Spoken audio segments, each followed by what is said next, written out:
কোনো ব্যক্তি সজ্ঞানে স্বইচ্ছায় দুঃখী হতে চায় না। সবাই একটা জিনিস চায়, সেটার নাম সুখ, সেটার নাম শান্তি। ঠিক? আরেকটু জোরে।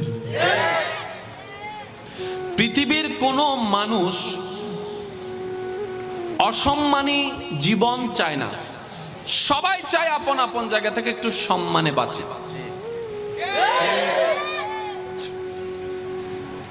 প্রত্যেকটা পয়েন্ট একটু মনের কান দিয়ে শোনার পর একটু নোট করার চেষ্টা করবেন। আমরা কেউ দুঃখী হতে চাই না, সুখী হতে চাই।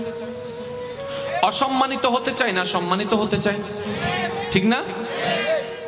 এবার আপনি আপনার জানা মতে অন্যের জীবনের দিকে চোখপাত না করে নিজের জীবনকে একটু অ্যানালাইসিস করে দেখেন, এই পর্যন্ত আমরা যতটুক জীবন অতিবাহিত করেছি, কতটুক সম্মানে ছিলাম, কতটুক সুখে ছিলাম। টোটাল হিসাব টান দিলে আমরা কিন্তু কেউ সুখে নাই। কথা বলেন। কিন্তু এই পর্যন্ত যারা যেটাই করছি, সুখ পাওয়ার আশাই করেছি। কথা বলতে হবে, কথা বলতে হবে। সুখের তালাশে ছিলাম, সুখ কেউ পাইনি, কিন্তু ওইটাই করেছিলাম যেটাতে সুখ পাবো মনে হয়েছিল। অনেকে তো সুখ পাওয়ার জন্য প্রেম জগতেও ডুব দেয়, নির্দিষ্ট সময়ের পরে সাকা খাইয়া বাঁকা হইয়া যায়। আছে না? আছে না? মনোযোগ দিবেন। নিজে বাঁচলে বাপের নাম, এই একটা কথা। নিজের ভালো পাগলও বুঝে, এই দুইটা কথা চট্টগ্রামের সবচেয়ে বড় প্রচলিত কথা। নিজে বাঁচলে মানুষ নাই ভালো, রোহিঙ্গা ঢুকে গিয়ে বাংলার সারকানা জোর হন। নিজে বাঁচলে বাপের নাম। নিজের ভালো পাগলও বুঝে, এই দুইটা কথায় কেউ কখনো বিরোধিতা করতে পারবে না। এবার নিজের জীবনকে অ্যানালাইসিস করে দেখেন, আপ টু বটম, ডাইনে টু বামে, সব দিকে আমরা সুখের আশাই করেছি, দুঃখটাই পেয়েছি। সম্মানের আশাই করেছি, অসম্মানটাই পেয়েছি। লাভের আশা করেছি, লসটাই পেয়েছি। টোটাল জীবনের অঙ্ক টান দিলে সবাই, পরকালের হিসাব বাদই দিলাম, দুনিয়াতে আমরা সবাই কিন্তু বাপ দেখাই সবাই আমরা হিরো। আমাদের তো যে জামাইয়ে গড় ভিতর বউর হাসে মাইর হাই, ইতে গড় তো বাইরে এরকে মাইর হা দিয়ে দেখা না, নাকি বুক ফুলে চলে দেয়। শুনো আমাদের তো ইতে কি হবে আর বউ আর বাচ্চি বলবে কখনো? বাস্তবতা এটা। বউ কথা শুনে না, সমাজের সামনে বললো তো নাক কাটা।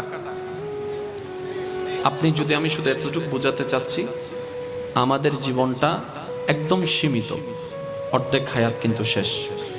এক সময় মানুষ 60, 65, 70 বছর অতিবাহিত হওয়ার পরে মৃত্যু হতো। ইদানিং কালে দেখা যায় 40, 45-এ সবাই চলে যাচ্ছে। আল্লাহর ওয়াস্তে সবার কাছে আমার অনুরোধ, যা গিয়েছে তো তা গিয়েছে, আর ফিরে আনার সুযোগ নেই। অন্তত আপনার হাতে যতটুকু বাকি সময় সামনে আছে, এটাকে একটু কাজে লাগাতে পারেন কিনা দেখেন না। জীবন একটু ব্রেক লাগান না। নিজের মতো চলে তো দেখেছি, দিন শেষে কিচ্ছুই পাই নাই। আর যেই মা বাবা সন্তানদের ভবিষ্যৎ সাজাই দেওয়ার জন্য নিজেদের জীবন পর্যন্ত শেষ করে দিয়েছে, শেষ পর্যন্ত দেখা যায় সেই সন্তানরাই মা বাবার মুখে চুনকালি মেখে দেয়। এক সময় দেখা যায় এই সন্তানরাই মা বাবাকে কবরে জায়গা দিচ্ছে না, লাশটাকে ঘরের বাহিরে ফেলে রেখে টাকা সম্পত্তির ভাগ বটারা করছে। একটু সজাগ, একটু সজাগ, একটু সজাগ হন প্লিজ। জীবনের গাড়িতে একটু ব্রেক লাগান। আপনি পারবেন। আপনার কাছে যতটুকু কঠিন মনে হচ্ছে, বিষয়টা তত কঠিন নয়। পারবেন, আপনি পারবেন। শুধু পারার জন্য কৌশলটা জানা থাকা লাগবে। সুবহানাল্লাহ বলেন, আরেকটু জোরে বলেন, আরেকটু জোরে বলেন। এবার বলেন, মানুষের জীবনের চাওয়ার মধ্যে একটা সুখ আছে না নাই? শান্তি আছে না নাই? সম্মান আছে না নাই? রিজিক আছে না নাই? শরীরের সুস্থতা আছে না নাই? ঘরের শান্তি আছে না নাই? পরিবারের সুখ আছে না নাই? অর্থনৈতিক সচ্ছলতা আছে না নাই? জ্ঞানের দরকার আছে না নাই? এবার ইমানদার ভাইয়ারা ইমানে আওয়াজটুকু লাগিয়ে বলেন, আপনার এই জীবনের, আমার এই জীবনের সমস্ত যা চাহিদা সব পূরণ করে দিতে পারেন কে? আরেকটু জোরে বলেন কে? তো কাহিনী তো শেষ। যিনি পারেন ওনার সাথে সম্পর্কটা লাগাই ফেললেই,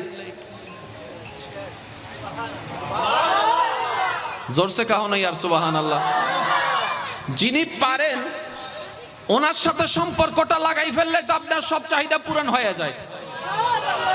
এবার ভুলটা কে করলো, কারা করলো, কেমনে করলো?